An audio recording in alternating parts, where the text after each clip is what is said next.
میں شادی ہو کر جب اپنے سسرال میں آئی تو میرے سسرال میں صرف 2 ہی لوگ تھے، ایک میری ساس اور ایک میرا شوہر۔ اور میری ساس بہت اچھی تھی، اپنے کام سے کام رکھتی، میرے کسی معاملے میں دخل اندازی نہیں کرتی تھی اور مجھے ان سے کسی قسم کا کوئی گلہ نہیں تھا۔ شادی کے شروع کے دن تو مجھے ان لوگوں کو سمجھنے میں، اس گھر کی روٹین کو سمجھنے میں لگ گئے، لیکن اب میں اس گھر میں ایڈجسٹ ہو چکی تھی اور میرے شوہر میری ساس کا بہت زیادہ خیال رکھتے تھے، ان کی بہت خدمت کرتے تھے۔ ان کی اکثر کوشش ہوتی کہ میں اپنی ماں کا ہر کام اپنے ہاتھ سے کروں، اور مجھے خوشی ہوتی تھی کہ یہ اپنی ماں کا اتنا خیال کرتے ہیں۔ میں عام لڑکیوں کی طرح نہیں تھی جو ساس سے بیر رکھتی ہیں اور چاہتی ہیں کہ ان کے شوہر انہیں آگے پیچھے رہیں، بلکہ میں تو خوش ہوتی تھی کہ میرا شوہر میری ساس کا اتنا خیال رکھتا ہے، تو اس کا مطلب ہے کہ ساس نے اس کی اچھی تربیت کی ہے، اور جو بندہ اپنی ماں کا اتنا خیال رکھتا ہے وہ یقیناً اپنی بیوی کا بھی اتنا ہی خیال رکھے گا۔ میری ساس کوئی بہت بری خاتون نہیں تھی، لیکن پھر بھی جب میرا شوہر گھر میں ہوتا تو ان کا ہر کام اپنے کام سے کرتا، اور اپنے شوہر کی دیکھا دیکھی میں بھی اپنی ساس کا بہت خیال رکھتی تھی اور ان کا ہر کام اپنے ہاتھ سے کرنے کی کوشش کرتی تھی۔ مجھے لگتا تھا کہ شاید میرے سسر کے مرنے کے بعد میری ساس نے میرے شوہر کو پالنے اور پڑھانے میں بہت محنت کی ہے، اسی وجہ سے میرا شوہر ان کا اب خیال رکھتا ہے۔ میں بھی ان کا بہت خیال رکھتی تھی، بلکہ اکثر وہ کہتی کہ میں کوئی کام کر دیتی ہوں، لیکن میں انہیں کوئی بھی کام نہیں کرنے دیتی تھی کہ آپ بستر پر بیٹھ کر بس حکم کریں اور ہر کام ہوا مل جائے گا۔ ساس اس بات سے بہت خوش ہوتی تھی اور اکثر ہی مجھے بہت دعائیں دیتی رہتی تھی۔ زندگی بہت اچھے سے گزر رہی تھی اور میری ساس مجھ سے بہت خوش تھی اور ہم دونوں کے مثالی تعلقات تھے، اور میرا شوہر تو جیسے میری ساس یعنی اپنی ماں کا مرید تھا، اور جو کچھ وہ کہہ دیتی وہ حرف پر آخر تک کرتا، اور کیوں کہ میں بھی ان کی بہت خدمت کرتی تھی، اسی وجہ سے وہ میری بھی بہت قدر کرتا تھا۔ لیکن مجھے کبھی کبھار الجھن ہونے لگتی تھی، کیونکہ اپنا گھر بار چھوڑ کے، اپنے ماں باپ چھوڑ کے، ایک جس بندے کے لیے میں یہاں آئی تھی، اور وہ بندہ ہر وقت ماں کے آگے پھرتا تھا۔ بلکہ کبھی کبھار تو ایسا ہوتا کہ وہ رات کو کھانا کھانے کے بعد اپنی ماں کے کمرے میں جاتا اور اکثر ہی آدھی رات کو واپس آتا، جب تک میں نیند سے جھول رہی ہوتی، کیونکہ ان کی روٹین تھی کہ وہ کھانا کھانے کے بعد کچھ وقت اپنی ماں کے ساتھ گزارتے تھے، اور اس وقت میں ان کے کمرے میں کبھی نہیں گئی تھی۔ وہ وقت ان دونوں ماں بیٹے کا ہوتا تھا، اور اس لیے مجھے اچھا نہیں لگتا تھا کہ میں بھی ان میں جا کر بیٹھوں یا بات کروں۔ ہمیں ان کو بھی توجہ دینی چاہیے، تو ہزاروں باتیں ہوتی ہیں کرنے کو۔ میں کوئی چھوٹی سوچ کی لڑکی نہیں تھی، لیکن اب کبھی کبھار مجھے الجھن ہونے لگی کہ میری ساس سارا دن ہی کہوں گھر پر ہوتی ہیں، مجھ سے تو اتنی باتیں کرتی نہیں ہیں، اور ضرورت کی کوئی بات کر دیتی ہیں، یا میں کوئی بات کروں تو جواب دے دیتی ہیں، تو آخر میرے شوہر سے اتنی گھنٹوں کیا باتیں کرتی ہیں۔ لیکن اب یہ میں ان سے پوچھ کر ان کو گلہ کرنے کا موقع نہیں دینا چاہتی تھی، اس لیے میں چپ رہی۔ میری شادی کو 3 ماہ ہو چکے تھے اور ابھی گھر میں مکمل طور پر میں ایڈجسٹ ہو چکی تھی۔ مجھے اپنے شوہر سے اور کوئی گلہ نہیں تھا کہ ابھی وہ میرا بہت خیال رکھتے تھے اور زندگی اپنی رفتار سے چل رہی تھی۔ ایک دن ہمیشہ کی طرح میرا شوہر میری ساس کے کمرے میں کھانا کھانے کے بعد گیا۔ میں جاگ رہی تھی تب تک، لیکن وہ کچھ دیر تک واپس نہیں آیا تھا۔ مجھے لگا تھوڑا لیٹ آ جائے گا اور میں سو گئی۔ جب صبح اٹھی تو میرا شوہر بستر پر نہیں تھا اور مجھے حیرت ہوئی کہ کدھر ہے۔ تھوڑی دیر بعد ہی وہ میرے کمرے میں واپس آئے اور کہا کہ وہاں باتیں کرتے کرتے ماں کے پاس سو گیا تھا اور اب اس کی آنکھ کھلی ہے۔ یہ کوئی اچنبے کی بات تو تھی نہیں، اس لیے میں خاموش ہو گئی کہ چلو ٹھیک ہے، کوئی بات نہیں۔ وقت اپنے طریقے سے گزر رہا تھا، یہاں تک کہ ہمارے گھر میں کھانا بھی میری ساس کی پسند کا بنتا تھا، اور میں جو شروع میں بڑی ذوق و شوق سے ساس کی خدمت کیا کرتی تھی، اب کسی حد تک اس چیز سے بیزار رہنے لگی تھی۔ نئی نئی شادی ہوئی تھی، میرے دل میں ہزاروں ارمان تھے۔ اپنے شوہر کے ساتھ وقت گزارنا، اس کے ساتھ گھومنا پھرنا، یہ سب میرا حق تھا، لیکن ساس اس پر پانی پھیر رہی تھی۔ میرا شوہر صبح تو اپنے کام پر چلا جاتا تھا، لیکن شام کو واپس آتا تو کھانا وغیرہ بنانے کا وقت ہوتا تھا۔ کھانا بنا کر ہم سارے اکٹھے کھانا کھاتے اور اس کے بعد میرا شوہر اپنی ماں کے پاس چلا جاتا۔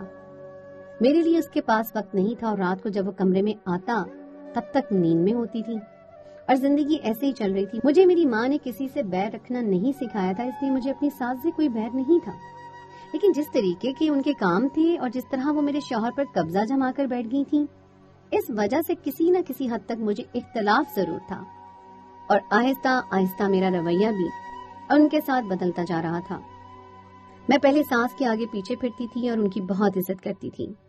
اب تھوڑا اس معاملے کو کم ہی اہمیت دیا کرتی تھی۔ احترام تو اب بھی میں کرتی تھی، لیکن ہر وقت ان کے آگے پیچھے رہنے والا کام ختم ہو گیا تھا۔ میری ساس کو بھی شاید میرے اس رویے کا احساس ہو گیا تھا، لیکن وہ پھر بھی مجھے کچھ نہیں کہتی تھی۔ وہ سارے کام خود ہی کر لیا کرتی تھی، لیکن میرے شوہر کے کان اس کے آگے پیچھے پھرنے والا سلسلہ ابھی تک جاری تھا۔ یہ اچھی بات ہے کہ کوئی بھی اپنی ماں کا خیال رکھتا ہے، ان کو ٹائم دیتا ہے، لیکن اتنا کہ اسے کسی دوسرے کے حقوق کی پامالی ہو رہی ہو، یہ ٹھیک نہیں تھا۔ میں نے 1-2 دفعہ اپنے شوہر سے بات کرنے کی کوشش بھی کی، لیکن میرے شوہر اس موضوع پر میری کوئی بات سننے کو تیار نہیں ہوتے تھے کہ شاید میں مخصوص ساس بہو کی چپکلش کی وجہ سے ایسا کہہ رہی ہوں۔ حالانکہ ایسی کوئی بھی بات نہیں تھی۔ جب تک میرے شوہر ساس کے آگے پیچھے نہیں پھرتا تھا، ان کی وجہ سے میرا وقت ان کو نہیں دیتا تھا اور مجھے اپنے ہی حقوق کا ادراک نہیں تھا، تو میرے لیے وہ عورت تھی اور اب بھی میرے دل میں ان کے لیے قدر تھی۔ ان کو میں غلط نہیں سمجھتی تھی اور نہ ہی غلط کہتی تھی، لیکن ایک چیز جو مجھے سمجھ نہیں آتی تھی وہ یہ تھی کہ کم از کم مجھے خود ٹائم تو ملنا چاہیے نا۔ آخر وہ بھی تو کسی کی بیوی رہی ہیں، انہیں تو احساس ہوگا کہ عورت کو اپنے شوہر کی کس حد تک ضرورت ہوتی ہے۔ میرے شوہر کو بھی سمجھ آتی نہیں ہے کہ وہ دونوں کو مینج کر کے چلیں، مجھے اور اپنی ماں دونوں کو۔ میری ساس کوئی اتنی بڑی عمر کی نہیں لگتی تھی اور میں حیران ہوتی تھی کہ جس عورت نے اپنی جوانی اکیلے گزار لی، اس بچے کے لیے تو کیا ایسی عورت کو احساس نہیں ہے کہ جو عورت بیاہ کر لائی گئی ہے وہ بھی جوان ہے، اس کے بھی کچھ خواب ہوں گے، تو پھر اپنے بیٹے کو کیوں نہیں سمجھاتی؟ ایک دن مجھے اپنے شوہر سے ایک ضروری کام تھا، میں ان سے کچھ ڈسکس کرنا چاہ رہی تھی، لیکن وہ ساس کے سامنے نہیں کر سکتی تھی۔ میاں بیوی کی 1000 باتیں ہو سکتی ہیں۔ وہ رات کو ہمیشہ کی طرح کھانا کھانے کے بعد اپنی ماں کے کمرے میں جا چکے تھے۔ میں نے کچن وغیرہ صاف کیا، سارے گھر کی لائٹس وغیرہ بند کرنے کے بعد اپنے کمرے میں آ گئی اور شوہر کا انتظار کرنے لگی۔ کافی وقت گزر گیا، 3 گھنٹے، اور میرے انتظار کی حد ہو گئی تو مجھے نیند آنا شروع ہو گئی۔ میں ساس کے کمرے کی طرف بڑھی کہ میں شوہر کو بلاؤں گی، اس سے شاید میری ساس کو خود ہی احساس ہو جائے۔ کمرے سے ان کی آواز آ رہی تھی، اس لیے میں کمرے کی طرف بڑھی کہ میں اپنے ہی شوہر کو بلانے میں کون سی بات ہے۔ مجھے کیا پتا تھا کہ آج انکشاف کا دن ہے۔ میں دروازے پر پہنچی تو تھوڑا سا کھلا ہوا دروازہ تھا، اور جو منظر مجھے نظر آیا، میری آنکھوں نے دیکھا اور کانوں نے سنا تھا، وہ میرے سر پہ آسمان گرانے کو کافی تھا۔ اس وقت میں الٹے قدموں واپس اپنے کمرے کی طرف آ گئی اور آ کر بستر پر لیٹ گئی۔ مجھے سمجھ ہی نہیں آ رہی تھی کہ میں اس موضوع پر اپنے شوہر سے سوال کیسے کروں گی، اور ان کا انتظار کرتے کرتے ہی میں سو گئی۔ میرے شوہر ساری رات کمرے میں نہیں آیا اور صبح کو اس نے ہمیشہ کی طرح کہہ دیا کہ باتیں کرتے کرتے وہاں ماں کے پاس ہو گیا تھا اور مجھے پتہ نہیں چلا۔ لیکن اب ان کی اس بات کی سچائی میں رات کو دیکھ کر آئی تھی، بلکہ سن کر بھی آئی تھی، اور اب ان کے بارے میں سوال تو نہیں کر سکتی تھی، کیونکہ جو کچھ دیکھا تھا اس پر سوال کر سکتے ہیں، لیکن جو سنا تھا اس کے بعد سوال کرنے کی مجھ میں ہمت نہیں تھی، کیونکہ مجھے اپنی ساس اور اپنے شوہر سے ڈر لگنے لگا تھا۔ میں لوور مڈل کلاس سے تعلق رکھتی تھی، میرے پیچھے کوئی بھی نہیں تھا، کوئی بھی نہیں، کیونکہ میرا باپ بہت پہلے مر گیا تھا اور ماں کو مرے بھی کچھ سال ہو گئے تھے۔ مجھے میری خالہ نے اپنے گھر رکھا ہوا تھا، لیکن وہ خود بھی غریب تھیں، ان کے اپنے چھوٹے چھوٹے بچے تھے، اس لیے انہوں نے مجھے اچھے سے بیاہ دیا تھا۔ یہی بہت بڑی بات تھی، اب مزید تنگ کرنا اچھی بات نہیں تھی۔ انہوں نے میرا میکا آباد رکھا ہوا تھا، یہی ان کا بہت بڑا احسان تھا، سو مجھے بھی جو کرنا تھا خود ہی کرنا تھا۔ لیکن میں اتنی زیادہ پڑھی لکھی نہیں تھی اور نہ ہی میری اتنی زیادہ جان پہچان تھی۔ خالہ خالوں کو کچھ بتانے کی مجھ میں ہمت نہیں تھی اور ماں بیٹے سے سوال کرنے کا بھی ہمت نہیں تھی۔ اس سے پہلے کہ میں ماں بیٹے کو بہت مہان سمجھتی رہی کہ لوگ بہت اچھے ہیں، اور ان سے صرف ایک ہی مجھے گلہ ہوا کرتا تھا کہ میرے شوہر کے پاس